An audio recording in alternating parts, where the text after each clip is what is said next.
ಎಲ್ರಿಗೂ ನಮಸ್ಕಾರ. ನನ್ನ ಲೈಫ್ನ ಒಂದು ಹ್ಯಾಪಿಯೆಸ್ಟ್ ಮೂಮೆಂಟ್ ಅಂತ ಅಂದರೆ ನನ್ನ ಪ್ರೀತಿಯ ನಾಯಿಗಳಿಗೆ, ಹಾಗೂ ಬರೀ ನಾಯಿಗಳಂತಲ್ಲ, ಎಲ್ಲ ಪ್ರಾಣಿಗಳು ಅಂತ ಅಂದ್ಕೊಳ್ಳಿ. ಈ ವಿಡಿಯೋ ನೀವು ಫುಲ್ ಎಂಡ್ವರೆಗೂ ನೋಡಿದ್ರೆ ಗೊತ್ತಾಗುತ್ತೆ. ಸೊ ನಾಯಿ ಆಗಿರ್ಬೋದು, ಹಸು ಆಗಿರ್ಬೋದು, ಸೊ ಈ ಥರ ಎಲ್ಲ ಪ್ರಾಣಿಗಳಿಗೂ ಊಟ ಹಾಕೋದು ಅಂದರೆ ನನಗೆ ತುಂಬ ತುಂಬ ಇಷ್ಟ.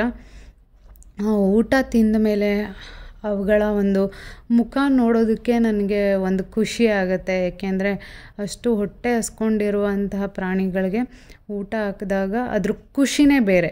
ಸೊ ಆ ಥರ ಮಾಡೋರಿಗೆ ಅದರ ವ್ಯಾಲ್ಯೂ ಗೊತ್ತಿರುತ್ತೆ ಅಂತ ಅಂದ್ಕೊಳ್ತೀನಿ. ಆ್ಯಂಡ್ ಯಾಕೆ ನಾನು ಈ ಥರ ಪ್ರಾಣಿಗಳಿಗೆ ಊಟ ಹಾಕೋದು, ಯಾಕೆ ಈ ಥರ ಮಾಡ್ತಾ ಇರ್ತೀನಿ? ಸೊ ಎಲ್ಲದಕ್ಕೂ ಒಂದು ರೀಸನ್ ಇದ್ದೇ ಇರುತ್ತೆ ಅಲ್ವಾ? ಸೊ ಏನಕ್ಕೆ ಮಾಡ್ತಾ ಇರ್ತೀನಿ? ಸೊ ಇದಕ್ಕೆ ಡೆಫಿನೆಟ್ಲಿ ಆನ್ಸರ್ ಮಾಡ್ತೀನಿ. ಆ್ಯಂಡ್ ಇದ್ರ ಹೆಸರು ಡುಮ್ಮಿ ಅಂತ ನಾನೇ ಹೆಸರಿಟ್ಟಿರೋದು. ಸೊ ಡುಮ್ಮಕ್ಕಿದೆಯಲ್ವಾ, ಅದಕ್ಕೆ ಡುಮ್ಮಿ ಅಂತ ಹೆಸರಿಟ್ಟಿದ್ದೀನಿ. ಆ್ಯಂಡ್ ಇದು ಇಲ್ಲಿರೋ ಅಂಥ ಎಲ್ಲ ಫುಡ್ಗಳು, ಇನ್ನೊಂದು ಚಿಂಟು ಅಂತ ಇದೆ, ಇನ್ನೊಂದು ಬ್ಲ್ಯಾಕಿ ಅಂತ ಇದೆ, ಸೇಮ್ ಇದೇ ಥರ ಇನ್ನೂ 3-4 ನಾಯಿ ಇದೆ. ಹಾಗೆ ಸಾಕಿರೋ ನಾಯಿಗಳು ಕೂಡ ಇವೆ ಅಕ್ಕಪಕ್ಕದ ಮನೆಯಲ್ಲಿ. ಸೊ ಒಂದು ಹೆಸರು ಲಿಲ್ಲಿ ಅಂತ, ಇನ್ನೊಂದು ಹೆಸರು ಲಕ್ಕಿ ಅಂತ. ಸೊ ಈ ಥರ ಅವರೆಲ್ಲರಿಗೋಸ್ಕರನೇ ಈ ಎಲ್ಲ ಫುಡ್ಡನ್ನು ತಂದಿಟ್ಕೊಂಡಿದ್ದೀನಿ. ಆ್ಯಂಡ್ ನಮ್ಮ ಹಳೆ ಮನೆ ಹತ್ರ ಇರೋವಂತಹ ನಾಯಿಗಳಿಗೂ ಕೂಡ ಫುಡ್ ಇದು.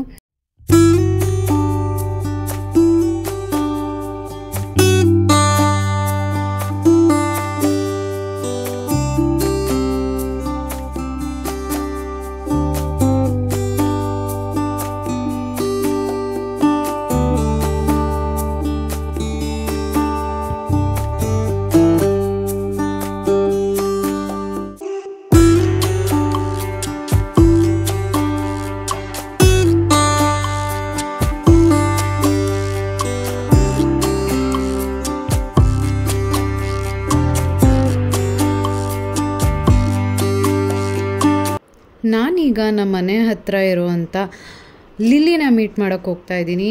ಇವಳು ತುಂಬ ಅಂದರೆ ತುಂಬ ಹೈಪರ್ ಆ್ಯಕ್ಟಿವ್. ಇದರ ವಿಡಿಯೋಗಳು ತುಂಬಾ ಇದೆ, ನೀವು ನೋಡಿ ಗೊತ್ತಾಗುತ್ತೆ. ಎಷ್ಟು ಮುದ್ದಾಗಿದ್ದಾಳೆ ಅಂದರೆ ಅಷ್ಟು ಮುದ್ದಾಗಿ ಆಟ ಆಡ್ತಾಳೆ ಅಂತಲೇ ಹೇಳ್ಬೋದು. ಸೊ ಆಗಾಗ ಅಂದರೆ ಯಾವಾಗಲಾದರೂ ಒಂದು ಸರಿ ಅವ್ರ ಮನೆ ಹತ್ರ ಹಿಂಗೆ ಹೋಗ್ತಾ ಇರ್ತೀನಿ. ಅವಳು ಅವ್ರ ಮನೆಯವರು ವಾಕಿಂಗ್ ಕರ್ಕೊಂಡು ಬಂದಾಗ ನಮ್ಮ ಮನೆ ಹತ್ರನೂ ಬರ್ತಿರ್ತಾಳೆ. ಸೊ ಹಾಗಾಗಿ ನೋಡಬೇಕು ಅನ್ನಿಸ್ದಾಗ ನೋಡ್ಕೊಂಬರ್ತೀನಿ. ಈಗ ನಮ್ಮ ಹಳೆ ಮನೆ ಹತ್ರ ಇರುವಂತಹ ನಮ್ಮ ನಾಯಿಗಳಿಗೆ ಫುಡ್ನ ಕೊಡೋಕ್ಕೆ ಹೋಗ್ತಾಯಿದ್ದೀನಿ. ಅಪ್ಪ, ನಾನು ಇಲ್ಲಿ ಹೋಗಿ ಒಂದು 6 to 8 or 9 months ಆಯಿತು ಅನಿಸುತ್ತೆ. ಐ ಥಿಂಕ್ 8 to 9 months ಆಯಿತು. ಇದ್ರ ಹೆಸರು ಚಿಂಟು ಅಂತ ಹೆಸರಿಟ್ಟಿದ್ದೆ ನಾನೇ. ಎಷ್ಟು ಕಂಡುಹಿಡಿಯುತ್ತೆ ಅಂದರೆ ನಿಜವಾಗ್ಲೂ ಇವತ್ತು ನಾವು ಒಬ್ಬ ಫ್ರೆಂಡ್ಶಿಪ್ ಮಾಡ್ತೀವಿ, ನಾಳೆಗೆ ಮರ್ತೋಗ್ಬಿಟ್ಟಿರ್ತಾರೆ. ಆದರೆ ಈ ನಾಯಿಗಳು ನಿಜ ನನಗೆ ಅಳುನೇ ಬಂದುಬಿಡ್ತು. ಅದು ರಿಯಾಕ್ಟ್ ಮಾಡೋ ರೀತಿ, ಥ್ಯಾಂಕ್ಸ್ ಎಲ್ಲ ಕೊಡ್ತಾಯಿತ್ತು. ತುಂಬ ಅಂದರೆ ತುಂಬ ಹತ್ಬಿಟ್ಟಿದ್ದೀನಿ ನಾಯಿನ ನೋಡಿ ನಾನು. ಯಾಕೆಂದರೆ ಇದು ಮರಿ ಇದ್ದಾಗಿಂದ ಇದು ಮರಿ ಹಾಕಿದ್ಮೇಲೂ ನಾನು ಇದನ್ನು ನೋಡಿದ್ದೀನಿ. ಸೊ ಹಾಗಾಗಿ ನನಗೆ ತುಂಬ ಅಂದರೆ ತುಂಬ ಅಳು ಬಂದುಬಿಡ್ತು. ಅದೆಷ್ಟು ಪ್ರೀತಿಯಿಂದ ನಮ್ಮ ಹತ್ರ ಬರ್ತಾಯಿತ್ತು ಅಂದರೆ ತುಂಬ ತುಂಬ ಖುಷಿ ಆಯಿತು ಇಲ್ಲಿಗೆ ಬಂದು ನನಗೆ. ಹಾಗೆ ಫುಡ್ ತಂದಿದ್ನಲ್ವ, ಆ ಫುಡ್ನೆಲ್ಲ ಸ್ವಲ್ಪ ಫೀಡ್ ಮಾಡಿ ಸ್ವಲ್ಪ ಹೊತ್ತು ಆಟ ಆಡಿ ಆಮೇಲೆ ಬೇರೆ ನಾಯಿಗಳಿಗೆ ಫುಡ್ನ ಹಾಕೋಕ್ಕೆ ಹೋದೆ. ಬಟ್ ನಮ್ಮ ಮೋನಿ ಮಾತ್ರ ನಂಗೆ ಸಿಗಲಿಲ್ಲ. ಅದು ತುಂಬ ಅಂದರೆ ತುಂಬ ಬೇಜಾರಾಯಿತು ನನಗೆ. ಮತ್ತು ನಾನು ಅದನ್ನು ಹುಡ್ಕೋದಕ್ಕೆ ನೆಕ್ಸ್ಟ್ ಡೇನೂ ಹೋದೆ, ಅಲ್ಲಿರಲಿಲ್ಲ. ಮತ್ತೆ ಹೋಗಬೇಕಾಗಿತ್ತು, ಆದರೆ ತುಂಬ ಕೆಲಸ ಇತ್ತು, ಹಾಗಾಗಿ ಹೋಗಲಿಲ್ಲ ನನಗೆ. ಮೋನಿ ಮಾತ್ರ ತುಂಬ ತುಂಬ ಮಿಸ್ ಮಾಡಿಕೊಂಡೆ. ಅದನ್ನು ಹೇಳ್ತಾ ಇದ್ರೆ ನಂಗೆ ಅಳುನೇ ಬಂದುಬಿಡುತ್ತೆ. ಸೊ ಬೇಡ ಅಳೋದು, ಸಾರಿ, ನಾನು ಸ್ವಲ್ಪ ಎಮೋಷ್ನಲ್ ಆದೆ. ನನಗೆ ಯಾವಾಗಲೂ ಅಲ್ಲಿ ಇದ್ಕೊಂಡು 3 years ಈ ಏರಿಯಾದಲ್ಲಿದ್ವಿ ನಾವು. ಸೊ ಇಲ್ಲಿರೋ ಎಲ್ಲ ನಾಯಿಗಳಿಗೂ ಊಟ ಹಾಕಿ ರೂಢಿಯಾಗಿ ಅದು ಒಳ್ಳೆ ಬೆಸ್ಟ್ ಫ್ರೆಂಡ್ಗಳ ಥರ ಆಗಿಬಿಟ್ಟಿತ್ತು. ಸೊ ಹಾಗಾಗಿ ನಂಗೆ ಸ್ವಲ್ಪ ಅಳು ಬಂತು ಅಷ್ಟೆ. ಸೊ ಈ ನಾಯಿಗಳಿಗೂ ಅಷ್ಟೇ, ಎಲ್ಲ ಆ ಏರಿಯಾದಲ್ಲಿರೋ ಎಲ್ಲ ನಾಯಿಗಳಿಗೂ ಫುಡ್ ಹಾಕಿ ನಾನು ಬಂದುಬಿಟ್ಟೆ.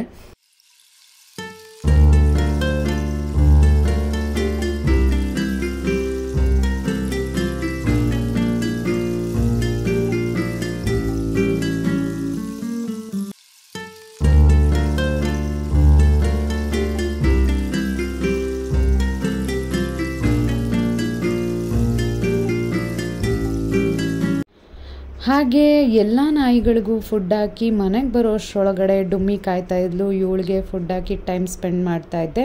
ಹಾಗೆ ಇವಳು ನೋಡೋದಕ್ಕೆ ಇಷ್ಟೊಂದು ಇನ್ನೋಸೆಂಟ್ ಆಗಿದ್ದಾಳಲ್ಲ, ಇವಳು ಏನೇನು ಕೆಲಸ ಮಾಡ್ತಾಳೆ ಆ ವಿಡಿಯೋನ ಮುಂದೆ ತೋರಿಸ್ತೀನಿ ನಿಮಗೆ. ಈ ನಾಯಿ ನಮಗೆ ರೋಡಲ್ಲಿ ಸಿಕ್ಕಿದ್ದು. ಯಾರೋ ಇಷ್ಟು ಹುಡುಗರು ಮಾತಾಡಿಸ್ತಾ ಇದ್ದರು. ಹಾಗೆ ನಾವು ವಿಚಾರಿಸಿದಾಗ ಈ ನಾಯಿನ ಯಾವುದೋ ತಿಪ್ಪೆ ಗುಂಡಿಲಿ ಹಾಕೋಗಿದ್ರಂತೆ. ಸೊ ಅದು ನಿಧಾನಕ್ಕೆ ಎದ್ದು ಬಂದು ರೋಡಲ್ಲಿ ಓಡಾಡ್ತಾ ಇತ್ತು.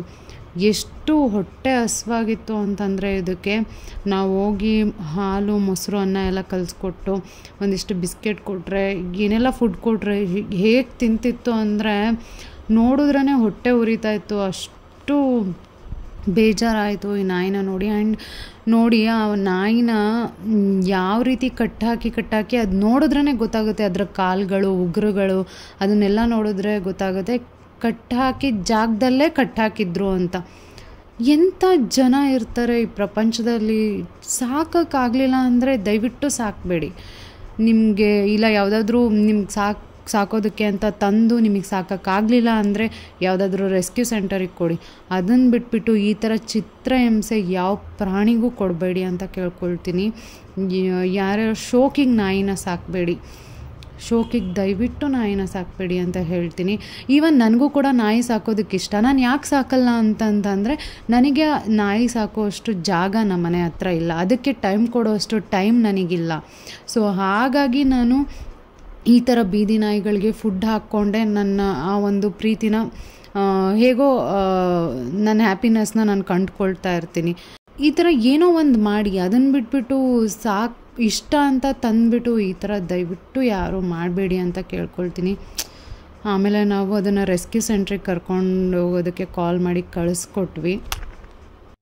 ರೆಸ್ಕ್ಯೂ ಕಳಿಸ್ತಾ ಹೊಗಳ್ತಾ ಅದು ಇನ್ನೊಂದು ಬೇರೆ ಇದೆನಾ? ನೀನು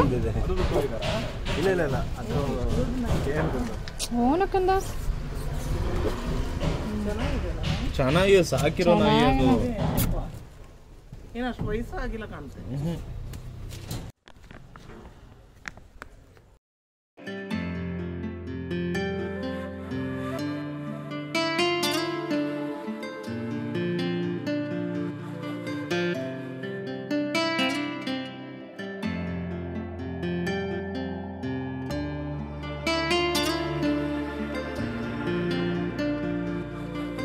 ಹಾಗೆ ಇಲ್ಲಿ ನೋಡಿ ನಮ್ಮ ಚಿಂಟು, ಇವನಿಗೆ ಫುಡ್ ಕೊಟ್ಟರೆ ಇವನು ಏನು ಮಾಡ್ತಾಯಿದ್ದ ಅಂತ ನೀವೇ ನೋಡ್ಬೋದು.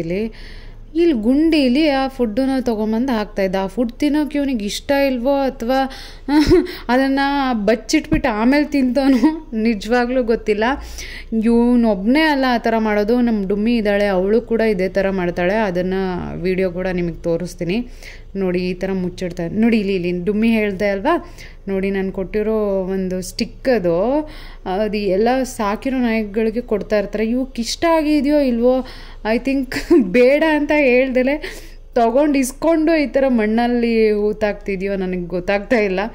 ಈ ಥರ ಯಾಕೆ ನಾಯಿಗಳು ಮಾಡ್ತವೆ ಅಂತ ನೀವು ನನಗೆ ಕಮೆಂಟ್ ಮಾಡಿ ತಿಳಿಸಿ, ನನಗೂ ತಿಳ್ಕೊಳ್ಳೋ ಅಂತಹ ಕುತೂಹಲ. ಆ್ಯಂಡ್ ನೋಡಿ, ಮಣ್ಣನ್ನು ಅಗದ್ಬಿಟ್ಟು ಅದರೊಳಗಡೆ ಅದನ್ನು ಇಟ್ಟು ಎಲ್ಲ ಚೆನ್ನಾಗಿ ಹೂತಾಕಿ ಬರೋದು. ಇದು ಏನು ಅಂತಲೇ ನನಗೆ ಗೊತ್ತಿಲ್ಲ. ನೋಡಿ ಮೂತಿ ನೋಡಿ, ಮೂತಿ ಎಲ್ಲ ಮಣ್ಣು ಮಾಡಿಕೊಂಡು ಓಡಾಡೋದು ಒಂಥರ. ಇದೆಲ್ಲ ನೋಡಿದ್ರೆ ಒಂದೊಂದ್ಸರಿ ಕ್ಯೂಟ್ ಅನಿಸುತ್ತೆ, ಒಂದೊಂದ್ಸತಿ ಏನಕ್ಕೆ ತಿಂತಿಲ್ಲ ಅಂತ. ನೋಡಿ ಇದೇ ಸ್ಟಿಕ್. ಹಾಗೆ ಇನ್ನೊಬ್ಬರು ಗೆಸ್ಟ್ ಇಲ್ಲಿ ಕಾಯ್ತಾ ಇದ್ದಾರೆ. ಇವರಿಗೆ ನಾನು ಇವರೊಬ್ಬರೇ ಅಲ್ಲ, ತುಂಬ ಈ ಥರ ಬರ್ತಾ ಇರುತ್ತೆ ಹಸುಗಳು. ಅವ್ರಿಗೆ ನಮ್ಮ ಮಾಲ್ಟ್ ಇದೆಯಲ್ವ, ಆ ಮಾಲ್ಟನ್ನು ನೀರಲ್ಲಿ ಕಲಸಿ ಹಾಕ್ತಾ ಇರ್ತೀನಿ. ಆ್ಯಂಡ್ ಈ ಮಾಲ್ಟು ಯಾವುದೇ ವೇಸ್ಟ್ ಅಲ್ಲ, ಏನೂ ಅಲ್ಲ, ಆಗ್ತಾನೆ ಮಾಡಿರುವಂತಹ ಫ್ರೆಶ್ ಮಾಲ್ಟನ್ನೇ ನಾವು ಹಸುಗಳಿಗೆ ಕೊಡೋದು. ಯಾವುದು ಐ ಮೀನ್ ನಮ್ಮ ಹತ್ರ ವೇಸ್ಟ್ ಆಗೋದೇ ಇಲ್ಲ. ಈವನ್ ನನಗೆ ಮಾಲ್ಟ್ ಮಾಡಿದಾಗ ನಮ್ಮ ಮನೆಗೆ ಸಿಗೋದಿಲ್ಲ, ಅಷ್ಟು ಮಾಲ್ಟ್ ಶಾರ್ಟೇಜ್ ಆಗುತ್ತೆ ನಾವು ಪ್ರಿಪೇರ್ ಮಾಡಿದಾಗ. ಸೊ ಫ್ರೆಶ್ ಆಗಿರೋಂತಹ ಮಾಲ್ಟನ್ನೇ ನಾವು ಹಸುಗಳಿಗೆ ಕಲಸಿ ಕೊಡೋದು. ತುಂಬ ಅಂದರೆ ತುಂಬ ಇಷ್ಟಪಟ್ಟು ಮಾಲ್ಟನ್ನು ಕುಡಿಯುತ್ತೆ. ಈವನ್ ಗೊತ್ತಲ್ಲ ಹಸುಗಳಿಗೆಲ್ಲ ಈ ಕಾಳುಗಳು ಈ ಸಿರಿಧಾನ್ಯ ಅದರಲ್ಲೂ ನಟ್ಸ್ ಬೇರೆ ಎಲ್ಲ ಹಾಕಿರೋದು.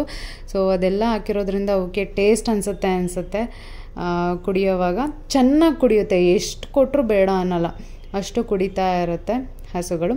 ಹೀಗೆ ಹಸುಗಳಿಗೂ ಕೂಡ ಈ ಥರ ಮಾಲ್ಟನ್ನು ಹಾಕ್ತಾ ಇರ್ತೀವಿ. ಅದು ಕೂಡ ತುಂಬ ಖುಷಿ ಕೊಡುತ್ತೆ ಮನಸ್ಸಿಗೆ.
ಹಾಗೆ ಅಳಿಲು ಕೂಡ ಬರ್ತಾ ಇರುತ್ತೆ. ಅದಕ್ಕೆ ನಾನು ಸೂರ್ಯಕಾಂತಿ ಬೀಜ, ಪಂಪ್ಕಿನ್ ಸೀಡ್ಸ್, ವಾಟರ್ಮೆಲನ್ ಸೀಡ್ಸ್ ಎಲ್ಲ ಇಡ್ತಾ ಇರ್ತೀನಿ.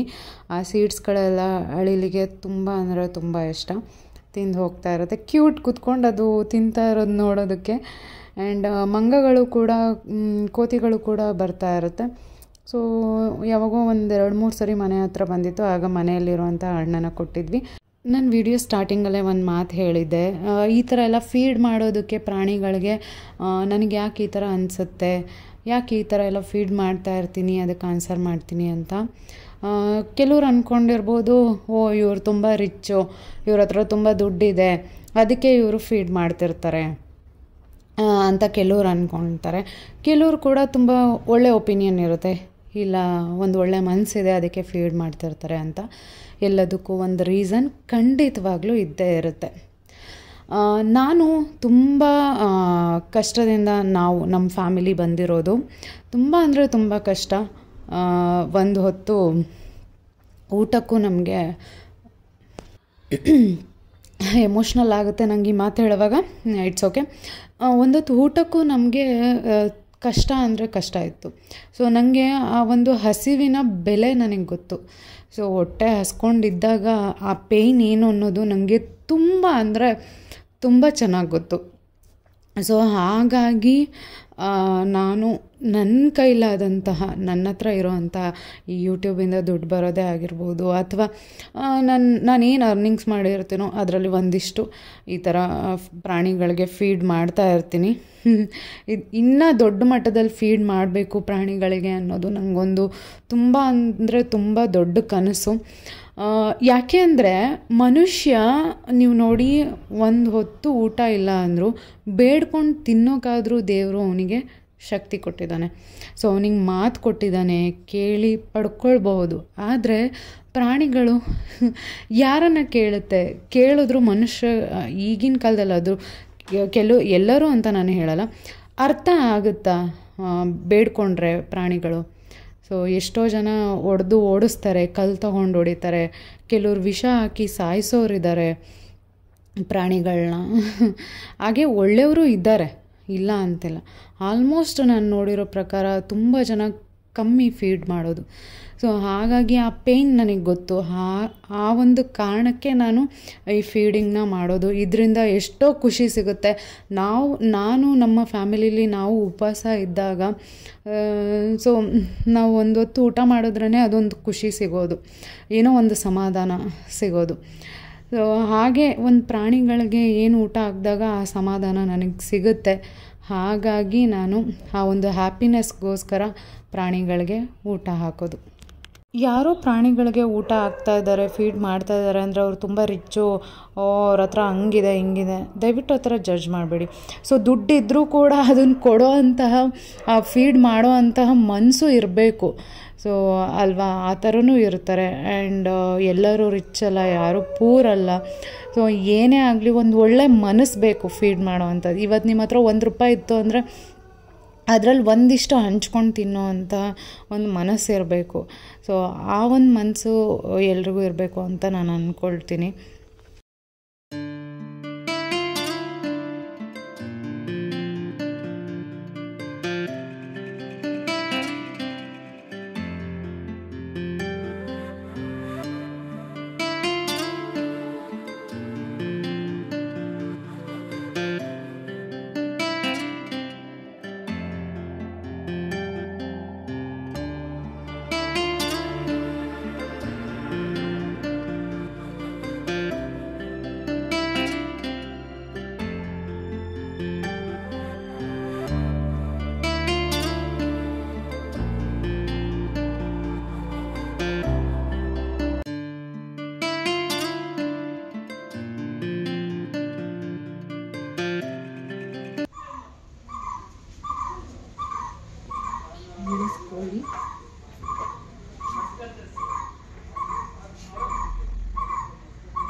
ದೇವಸ್ಥಾನದಲ್ಲಿ ನೀವು ಎಷ್ಟೇ ದುಡ್ಡನ್ನು ಕೊಟ್ಟರು ನಿಮ್ಮನ್ನು ಭಕ್ತ ಅಂತಲೇ ಕರೀತಾರೆ.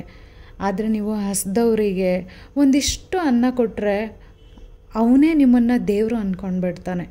ಸೊ ಹಾಗಾಗಿ ಯಾರೂ ನಮ್ಮನ್ನು ದೇವರು ಅಂತ ಅಂದ್ಕೊಳ್ಳೋದು ಬೇಡ. ಆದರೆ ಪ್ರಾಣಿಗಳೇ ಆಗಿರ್ಬೋದು ಅಥವಾ ಮನುಷ್ಯ ಆಗಿರ್ಬೋದು, ಅವರ ಒಂದು ಲೈಫಲ್ಲಿ ನಾವು ಹಸಿವನ್ನು ನೀಗಿಸುವಂತಹ ಒಂದು ಬೆಳಕಾಗಿರೋಣ, ಒಂದು ಸ್ನೇಹಿತರಾಗಿರೋಣ ಅಂತ ಕೇಳ್ಕೊಳ್ತೀನಿ.